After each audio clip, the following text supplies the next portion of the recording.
Hi guys, Friday morning. இப்படி உங்கள் வீட்டில் குழி பணியாரம் பார்த்து ரொம்ப நாள் ஆச்சுன்னா கமெண்ட் பண்ணுங்கள். ஏன்னா எங்கள் வீட்டிலே குழி பணியாரம் பண்ணி ரொம்ப நாள் ஆச்சு.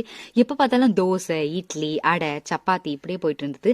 சரி, எப்படியாவது குழி பணியாரம் ட்ரை பண்ணணும்னு சொல்லிட்டு பண்ணிட்டேன். அதில் ஒரு 4 கேரட்டையும் போட்டு மறைச்சி வச்சு கொடுத்துட்டேன். ஸோ எப்படின்னு பார்த்துடலாம். அதுக்கு அரை அழகு பச்சரிசி, அரை அழகு புழுங்கலரிசி, 1/4 அழகு உளுத்தம் பருப்பு இதெல்லாம் கழுவிட்டு கொஞ்சம் வெந்தயம் போட்டு நைட்டு ஊற வச்சுட்டு அடுத்த நாள் மார்னிங் நல்ல மைய அரைச்சிக்கிறேன். அண்ட் தென் வெயிலில் வச்சு புளிக்க வச்சுக்கிறேன். ஸோ வெயிலில் வச்சு புளிக்கும் போது நம்மளுக்கு குழி பணியாரம் நல்லாவே வரும். ஸோ அன்றைக்கே அரைச்சி அன்றைக்கே புளிக்கிச்சு வச்சு பண்ணுற மாதிரி. அண்ட் தென் கொஞ்சம் தைக்கிற வேலையும் வந்தது. ஸோ பாப்பாவுக்கு ஒரு ஃப்ராக் தைச்சிருந்தேன். ஸோ அதை அடுத்த வீடியோவில் அண்ட் தென் ஒரு கடாயில் எண்ணெய் ஊற்றி கடுகு, கடலப்பருப்பு, உளுத்தம் பருப்பு, பச்சை மிளகாய், வெங்காயம், குட்டி குட்டியாக நறுக்கின கருவேப்பிலை, நீங்கள் எத்தனை கேரட் போட முடியுமோ அத்தனை கேரட் போட்டு நல்லா உப்பு போட்டு வதக்கிக்கோங்க. ஸோ கொஞ்சம் வெந்தக்கப்புறம் நம்ம மாவோடு கலந்து நம்ம குழி பணியாரம் ஊற்றிட வேண்டியது. ஸோ குழி பணியாரத்துக்கு எண்ணெய் நல்லா காஞ்சக்கப்புறம் நீங்கள் பணியாரம் ஊற்றுனீங்கன்னா ஸோ உங்களுக்கு நல்லாவே மொறுமொறுன்னு வரும்.